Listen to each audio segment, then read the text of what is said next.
It's the Putemup podcast with your host, Frank Mordejon. I don't understand what's going on here.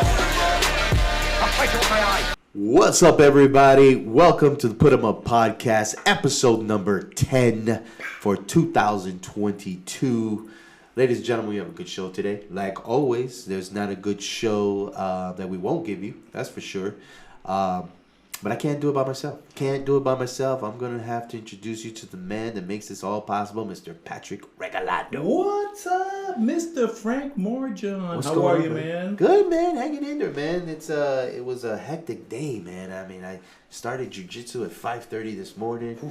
You know, it took an hour and a half of that, and then straight from there, I had to deal with daily chores. Oh my goodness. Yeah, and then the kid goes into jiu-jitsu at 5:30 in the afternoon. So you're doing jiu-jitsu 2 days now. Oh my God! Yeah, is that why I'm seeing you in shape lately, huh? Well, I'm trying, man. I got to lose that weight, man. I got man. a wedding to go to, so I got to drop at least 20 pounds. And the wife is doing the same thing. Her way of losing weight is different than mine. It is, huh? Yeah. No, Isn't your way of losing weight with a couple more desserts and a couple more?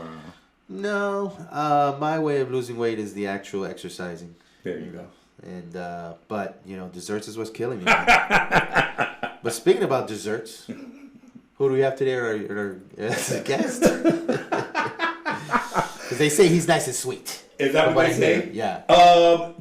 This is the reason that I love doing this show. Okay. Because, again, we just don't do that normal show that everybody looks at. And I agree. Different, the perspective and everything is different. I'm excited about the kind of show we've got on today. Ladies and gentlemen, from the Florida Boxing Commission. If you have been to any show in South Florida or in Florida at all, and you've never seen this guy judge, you're nowhere. Ladies and gentlemen, Mr. Eleanor Rodriguez from the Florida Boxing Commission. What's up? What's up? Priscilla, thank you for showing up. Hello, sir. How are you? How are you, Regalado? Thanks for hanging Frank, out. one question, Thank man. you. What's going on with these glasses, man? Oh, man, listen.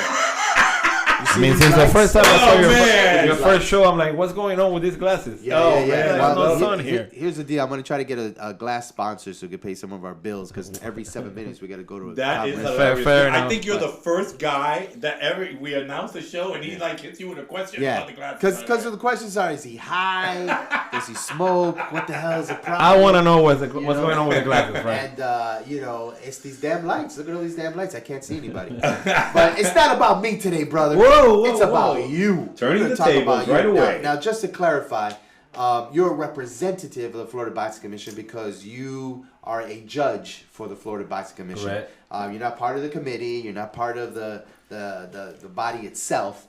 But you are one of the entities of that committee. You're the guy responsible for when there's a pro show and you're judging. Decide who the winner is, right? But you're more than that, man. And I'm excited to have you on there because for people who don't know you, go ahead and give yourself an introduction, how you started into the martial arts, what you do for the martial arts itself, and how long you've been doing it. Well, I started doing judo since I was like 15 years old in the Dominican Republic.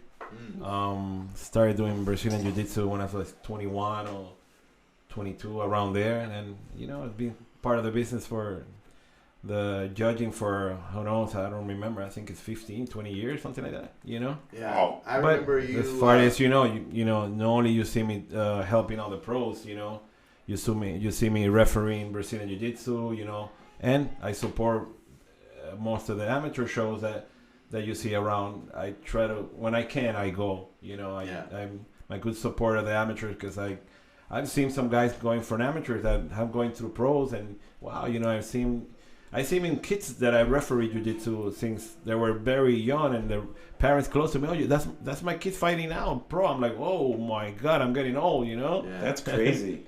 Yeah, So- that happens to me once in one show there in Florida. And the mom came to me.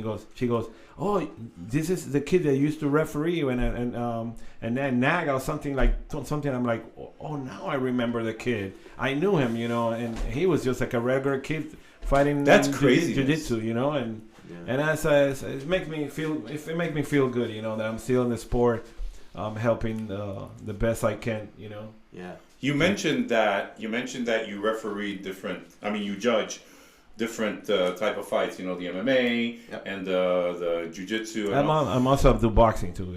So, in order to judge these different type of combats, you have to at least have some kind of knowledge of the combat that you're judging. I mean, how do you diversify yourself so much as a judge? I will say I've never done any striking sport, you know, in general.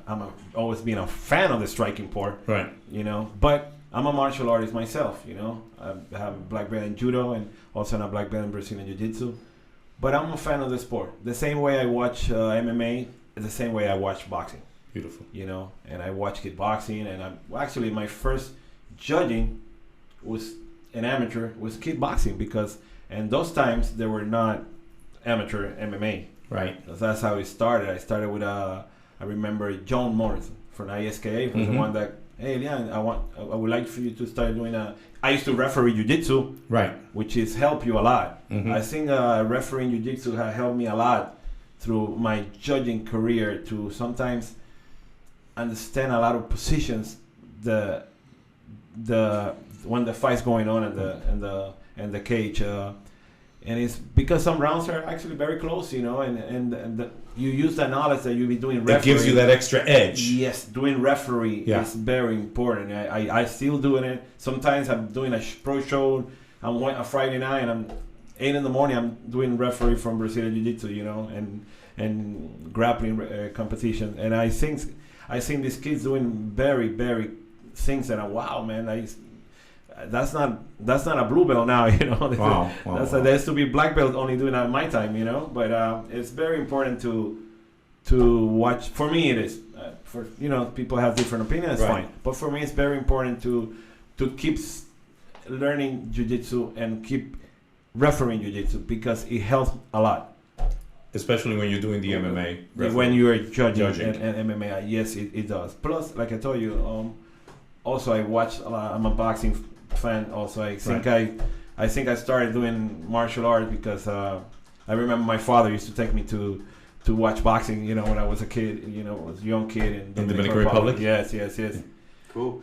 I tell you what, we're gonna get more into the conversation. I'm gonna go a little deeper into his history and what we do. We're gonna talk about all his drug habits and alcohol and his DUIs, just to light up the conversation a little bit. But don't miss it. Check us out. We'll be right back. Don't go anywhere. The fights. It's the Putemup Podcast with your host, Frank Morejon. I don't understand what's going on here. I'll fight you with my eyes. It's the Putemup Podcast with your host, Frank Morejon. I don't understand what's going on here. I'll fight you with my eyes. Welcome back, everybody. Putemup Podcast. Check us out on the website, putemuppodcast.com. Anywhere you get your podcasts, Apple, Google, and if you feel like Spotify. looking at us, just go ahead on YouTube. Yeah, you want to check us out? Go Take to a look YouTube. at that guy. Look at that guy right there. Yeah. The guy with the glasses that I just got, questioned about, Hopefully you get a sponsor after this, right? Yeah, I got to get me a Sunglass Hut after There this. you go, man. So, we're talking today with Elian, who's basically, again, we're bringing you people in the state of Florida where you now can see their faces. If you're on YouTube, you can match the face with the name and what they contribute to the sport of MMA. And even with him, it's even with BJJ, Brazilian Jiu-Jitsu. So I wanted to come on board because I want to get his perspectives on how people are judging fights nowadays. We went to a show, me and Patrick, over the weekend, and I believe you were there too at the Rise show. And again, Rise is getting some publicity, but Jesus Christ, I mean, there were some fights where a guy was mounted on top of him for like 10 minutes, and they gave it to the other guy. I'm like, what fight were they watching? So I wanted to get your perspective on why are there bad judgment calls? What is the reason for that? I remember at least one fight that I remember when it finished. I was not judging the fight, I was just there waiting for do the pro shows, and I'm like, whoa, Rivera. I'm like, oh, what's going on with that? What's going on? That's the right person won the fight. It was just the one judge that has winning the other guy. But right. He had a split decision. I don't know. To tell you the truth, I've done a lot of ISKA, which I started a while ago. I helped the Yuma. Yes, Chip, which is a very, very good man. And I think I judged some show for Global Fighting Solutions. What's the name of the Mike Katusa? Katusa, very nice guys. I just for some reason we never really. I have never judged that many fights for him, Right. But I will be glad to help him out when I can, That's no problem, To try to. I love the amateur shows. Yeah. They're very excited. These people bring a lot of energy. Yeah. And but and sometimes like that, it's just out of your control, Frank. Let me ask you this. Let me put you on the spot real quick.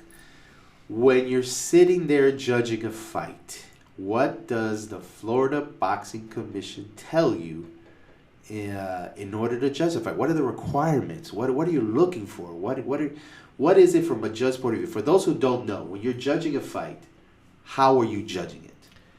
I judge it, me personally, for my experience. That's not an answer. Hold on a second. It might not be an answer. No. You can't do it by experience, brother. It's what I have been. I've been doing more. Let me ask you, because this is where I get heated. This is where I'm going to start talking shit right now. I think. How in the world did you get your license with the Florida Boxing Commission? What does it take to be a judge at the Florida Boxing Commission? I got my license. Maybe I don't exactly how many years. I don't remember. It's for 1 year though, right? Every year you have to renew it. Yes, sir. Yes, sir. Every year you have to renew it. But the qualifications on getting a license to judge. What are those qualifications? Just fill out an application and pay you $25. It's more than that, but $100. Fine. But well, I'm telling you, about me personally, I've been. No, how did you get your license? Did they give you went on the line? Well, I definitely trailed for almost like a year. Okay. Okay, that's one thing, and also experience. yes. Plus, I was a judge for ISKA as an amateur for a while ago. Okay. So I went maybe. So you came with credentials. You came basically with experience. plus. Okay. So that's good. It was a different commissioner by that time. Right. And I did my what I have to do. I trailed for a while. So now here's my second question. You got your license. You paid your money. You had some previous experience, which is excellent. So that was a no-brainer to give you a license. But even if you didn't have experience, you paid for it, you're going to get it. That's the bottom line. But here's the deal. Now that you're a judge, what training has the Florida Boxing Commission given you specifically in order to judge these fights? What training have they provided you with? Well, I know that they do some, how do you call it, conventions about WBC and all the other stuff. Actually, they sent some information for us to go in May, I think so, or to Orlando and stuff like that. But Frank, I've been doing the sport and follow the sport since maybe same as you, and I've been doing Brazilian Jiu-Jitsu and Judo and that. And then when I come to judge fights, I just use my experience, my knowledge, and for everything that I've been watching all my life, But that's a problem. That's a problem because you're doing that based on your experience, and then we wonder why we get other people who don't have that same experience judging a fight and calling it a split decision when clearly the scoring is totally off. Then you're wondering. You're wondering why these people are going, Frank, but 27-30. It happens. It happens. So today, someone. Me with no experience, can I go and become a judge? Get a license. No. You pay for your license. There's no fucking training. There's no training. There might be a. Run my background check? Maybe run a background check? That's good. No. We don't want crazy people working for us. That is a different story. That's law stuff. But I'm sure that just because you're gonna pay, you're gonna be I'm sure absolutely. That you're not just gonna be a judge. Did you take a test? I've never heard of before you got your reason I'm saying that is because I've never heard of a course given, or every time you renew every year, they don't give you like a test. And we wonder why. Or anything. So that's why we're asking. I mean. Listen, people just like being a promoter, let's be clear on this, Frank. Please, okay. Please clear the way because all I'm hearing because is that you hear this, license, you hear this decision happening, and not only it probably let's say it happens in that amateur show that you were there, probably a bad decision, yes. But how many times you hear bad decision in the UFC? Yeah, and they use the same judges. Yeah, and they travel them to different because they weren't trained. Because they weren't trained. So those decisions, it happens.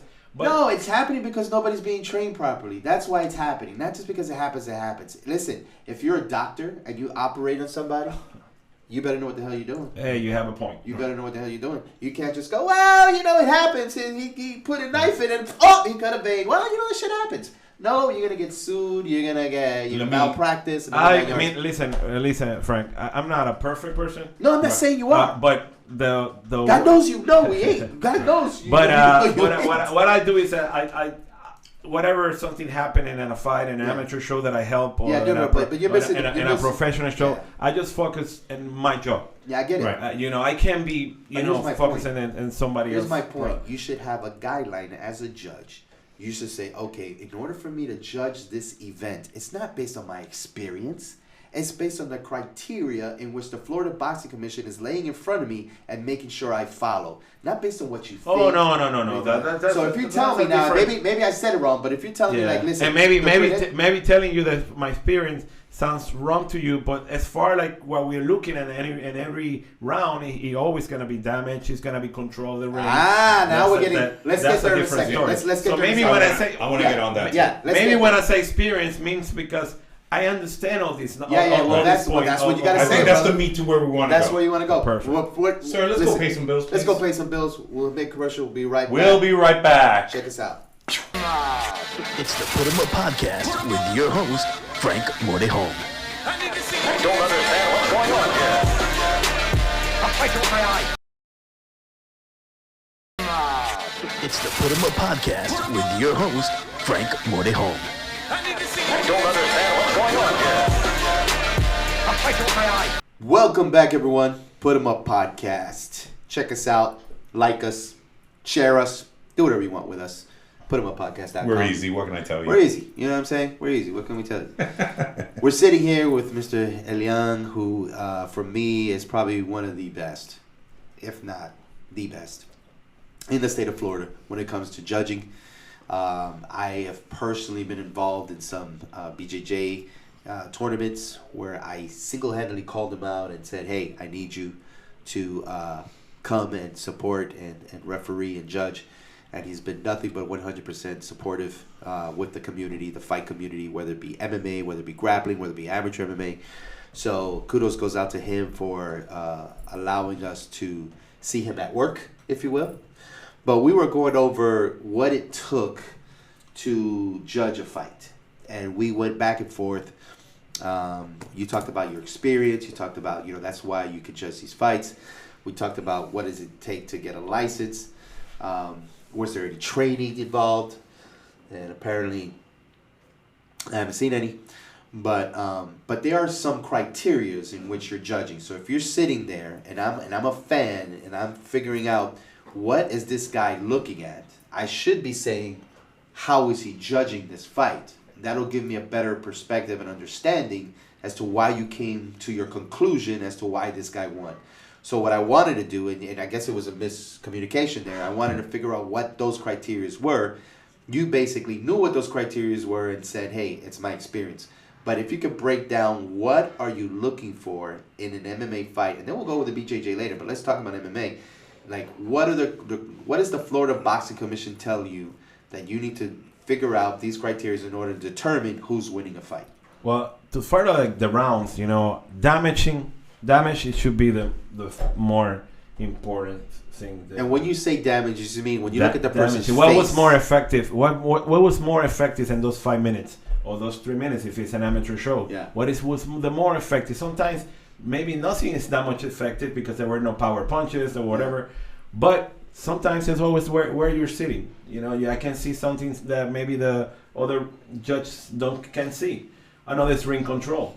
Yeah, hold on. Let's stay with damages for a second. When you say damage, are you considering damage on the face, like this guy is all bloody, or are you looking at the damage? No. The damage can be anything. Leg kicks. It can be body punches. So the type of attack. It can be. Remember, like I told you, I can be sitting down here and maybe I see a punch that I saw that was very damaging to the other fighter. Maybe the other judge couldn't see. Right. So, so sometimes that's why we're sitting down in different places. That can change. That can change probably and also in a very close round. Okay. You got it? Or what happened the other day in the fight that you were saying, it was just something that, it was not right.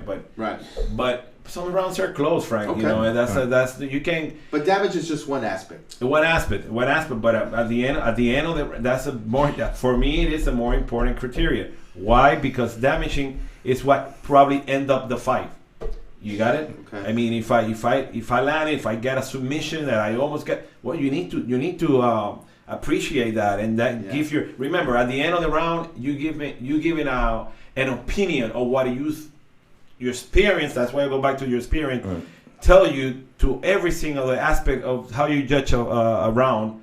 Give you your experience to say, okay, well, I have to give a winner. There's no draw. Right. You know what I'm saying? Yeah. I mean, you have to give a winner to the round, and that's how I basically. Is there something called ring control or cage control? Yes, that's what I want. Some rounds are probably not that much punching, and some rounds are like people just grabbing each other and this, and it's a lot of nothing really. It's a lot of grappling involved. Maybe there was not that much punching, but okay. So at the end of the round, it doesn't matter. You have to judge the round. Yeah. It doesn't matter if they stay 10 minutes just doing grappling.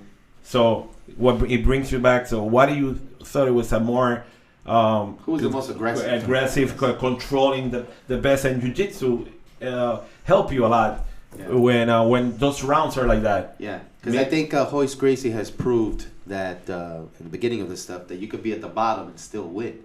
Yes. In the eyes of those who don't know BJJ, you may think he's losing, but he's actually he's probably doing things that you can consider that are very effective, and your experience help you because you're watching jiu-jitsu. And then there's rounds are gonna be close. I have some.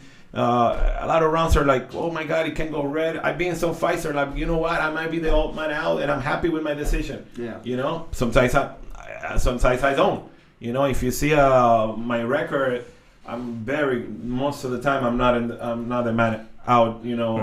But doesn't matter. Even the ones that I've been out, it's fine. I'm happy with my decision. I'm not gonna change my decision and say, oh, I was wrong. I think that's what I felt. My heart told me, and my experience and what I saw in that round, that's what I think it was. Okay. So let me ask you, judges, okay, because everybody's an individual. Do judges have their own style that they're looking for? Maybe some judges look for aggression. Maybe other judges look for the defense. Maybe other judges look for So all these things, they come into play. What kind of judge are you? What do you look for specifically? Are you looking for the offense? Are you looking for the defense? No, because some defense are pretty good.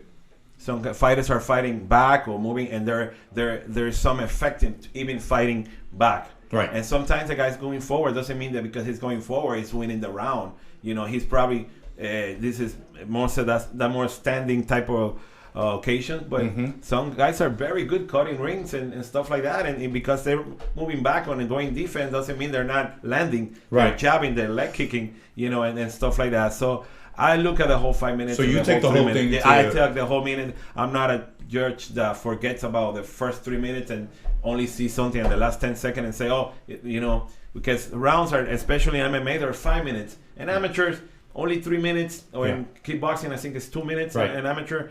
Or even when I do judge boxing, it's a lot shorter the round. But in MMA, in 5 minutes, I think I should have a winner of the round. Good idea. Even if it's a close round, and then that's my job. Okay. And my job is to give a winner to the round, and no matter how close it was, it's not my fault that it was a close round that can go blue and red. That's their fighter for it. Right. That because they made it a boring round or whatever it is. I've been in a lot of fights that the guy had won the first 2 rounds in a boring way, but then the other guy wins the third round, and the whole crowd is going crazy. Well, I'm like, oh my God.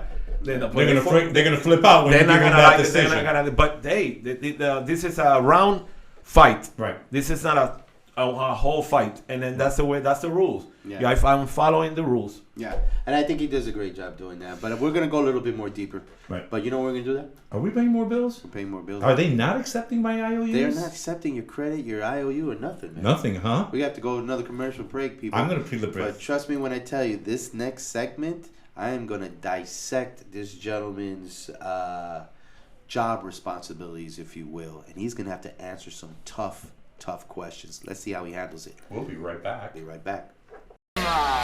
It's the Putemup Podcast with your host, Frank Mordejon. I don't understand what's going on here. I'll fight you with my eyes.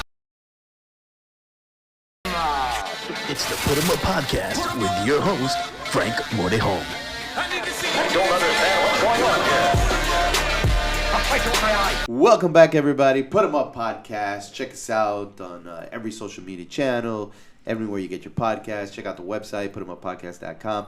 We're sitting here today talking to Eleanor Rodriguez, who basically is a judge for the Florida Boxing Commission, referee for a lot of grappling events, pro events, and everything else. I mean, the guy has full of knowledge, and I wanted to bring him on just to get an idea and a concept of what does judging actually entail, how does that licensing thing work. But, of course, we get into conversations about, MMA and boxing. We just left off with, like, Jake Paul fighting. You gave him props. He had me and you talking about him right here. Yeah, absolutely. And So listen, he's doing something right. Yeah. YouTuber who knows how to make things. He makes his own company now. He runs his own things. He runs his own show. He's. Well, doing we're amazing. from Florida, friend, and any comment that I would like to say is about all the amateur shows. Yeah. Listen, I know all of them, all the promoters. They do their best to do a good show, and I'm happy because Florida is a great state for MMA, and we got all the fighters. Yes, and we got the fighters and the promoter. They work really hard, schools. and all of them. I'm good with them, and I help the best I can. I mean, I think I'm probably the only. I don't know if the other judges do professional, but you see me involved in the amateurs and stuff like that because I love the sport. I want to help the sport, and I want all the amateur shows to grow, and that's very important. How they grow, maybe bringing the best people to work around them and to get better and do better for the show. I agree with that. And that's very important. Those guys from PFL and 305, Global, whatever, Rice, Right. all of them very good people. I wish them the best. Daniel, I just did his show last week, and it was great. I did their amateur show for them, and I hope they keep growing and growing because the amateurs. I see them. A lot of people fighting amateurs become pros and becomes pretty good, and then that's very. I feel good about it when I see these guys that I've been seeing them fighting amateurs and become pro and do very, very well. Terrific. And you see that a lot. And you see a lot of shows, a lot of local shows. I see you giving props to a lot of the promotional companies, especially those that you've done some work for, which is great. But on your level, as far as judging. Do you look at a guy that's judging and to yourself say, what the hell is this guy doing in that seat? Well, let me ask you this. Amateurs, go to their point. You don't need a license for amateur judging, right? Well, that's the point I'm trying to make. That's exactly the point I'm trying to make. I mean, so what the hell is that guy doing in that seat? Well, I just focus on what I... No. Hey, listen. Everybody has their internal thoughts. You see that in boxing. When you see boxing fights, you see that when you're watching the UFC. Is that his way of taking the fifth? That is what he's taking the fifth. I got you. You see that. You see that when you see boxing fights, and you're like, what, and they. That's what can I do? It's like but to your point, I'm going to tell you this. I'm going to go on record in saying this. I get it. Like amateur MMA was put on the calendar for a reason. For those who know the statistics, before in the state of Florida, you didn't have to do amateur MMA. You can go straight from the street to do a pro show. And remember, before they couldn't strike when they were in the ground. Yeah. Right, ground and Got pound. it. Remember So it grew, and then that headgear came off, and then the shin guards came off, and as it grows, and they try to make it as professional, as pro as possible to get them ready for pro, right? To more of a pro scenario in order to get them pro. There was a lot of changes that had to be made. But I get it. The amateur shows were created to give fighters the ability to say, hey, listen, this may not be for me, right? Yes. I have to back out. And the statistics for that is over 50%. Over 50% of the fighters who start amateur MMA only fight once. That's it. They're gone. They're out. Some of them, there's some guys that have been. I remember Charles Rosa, basically. Yeah. I remember doing a lot of his amateur fights, you know, and now look at the UFC. Yeah, you know? he's in the UFC. Yes. Even Caceres from here. Alex. There's a bunch of guys that I'm seeing, you know, Jose. fights for a while. But amateurs are very good, and I think all the promoters are doing the best they can to promote the fighters. And that's the point I want to make. Listen, we understand that they're doing the best they can. Sometimes I'm a little hard on the business side of MMA because to me, some people are delusional. And to me, it's a business, right? And that's what these podcasts is about, is the inside of the business and things like that. But some people lose money, and then they sit there going, let's do it again. Like, that's not, you know, if you want to keep doing it, that's on you. But there's history that people don't look at. There's a formula that people are not following. People follow the formula of Dana White doing shows. And I've said it over and over again. MMA is a million man sport. Like, if it wasn't for the millionaires to produce the MMA, we wouldn't be sitting here talking about it. If Dana White didn't have the Faitosa brothers to support him every single year, give me $1 million, give me $1 million, give me $1 million, $10 million later, then they's like, let's cut this out. And they're, oh, you know what? We'll sleep on it. We'll get with Dan Lambert. No, remembers it's an amateur fight, and they have problems with people failing to make weight and all that stuff. Yeah. But this is my personal opinion. I mean, I just give it what I think. I think the promoters that do the amateur shows here should be trying to dealing with the best academies, the more responsible academy that we have, because we have a lot of them. Okay. You know, and maybe those try to make your chances a lot lower to make sure your fighters show up that day and fight. You know what I'm saying? Right. But if you just get any school from that, you know that those guys are not really. You know, they probably have those canceled fights and stuff like that. Well, let me tell you this, and I'm glad you said that, because here's the statistics. And brother, if you don't know this by now, don't tell me shit unless you figured this thing out was statistically, right? Give me the facts. The fact of the matter is that the top 5 schools in the MMA, top MMA fighters, the schools in which they come from are not MMA. They're fucking Combat Club, which is a mixture of MMA and boxing. Mm-hmm. You have a karate school who has an MMA program. You have another MMA karate school. So now the tables have changed. Before it was all American Top Team, MMA Masters. Well, that's how diverse we are in Florida. We are, and sometimes when you see a guy, when you see a guy in a record here of a 3-0 and a 3-0 from some other states. They're not the same 3-0. You know, these Florida guys are very good. Yeah, but let me tell you, what I'm saying is that you can't determine what school has, you know, reputable fighters and things like that, because right now what's teaching me is that these karate schools are coming up with reputable fighters. I'm happy to hear that. But what I'm saying is that you can't rely on the American Top Team. You can't rely on MMA Masters, even though they are already embedded in the world of MMA, and they'll give you these fights. But even they may have 10 fights, 20 fights, and you can't do an event based on just one school. No. You've got to diverse yourself. The more schools you got, the more chances of having a fight. But listen, man, I know we got to wrap. I could be here an hour with this gentleman right here, man. Right. First of all, I want to thank you for coming, man. Thank you for giving 100%. Us your insight. Great guest. Thank you, friend. I know you guys for a long time, and I appreciate it.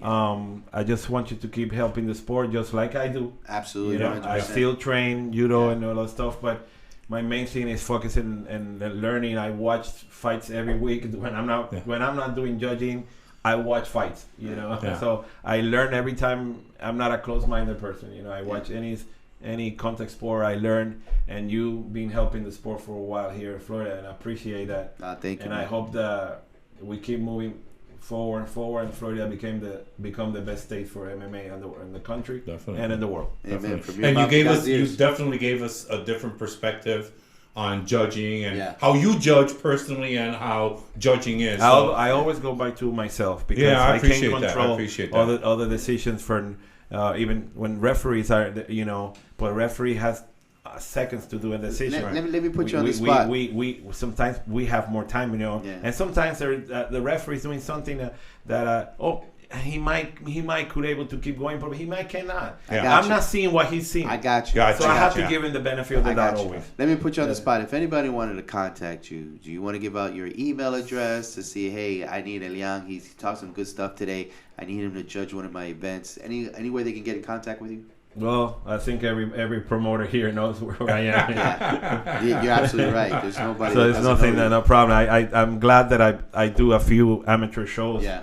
For different organization, and I just got contacted this week by the global. Yeah. You know, I told them, listen, and if I can, I mean, if I have a professional show, I can, do that. But if I can go, believe me, I will. Absolutely. Listen, if you guys don't know his number or his email address, hey, just go on our website and request it, and we'll definitely share that information with anybody out there. Once again, ladies and gentlemen, hopefully we're bringing you some insight to the game of MMA and to the sport in itself, bringing you the people on board who are behind the scenes, who make things happen. Leon is definitely one of those guys who are the driving force. But promise me something, Frank. Next time I come by, you have a sponsor for your glasses. Absolutely, 100%. All right, that's I like that idea.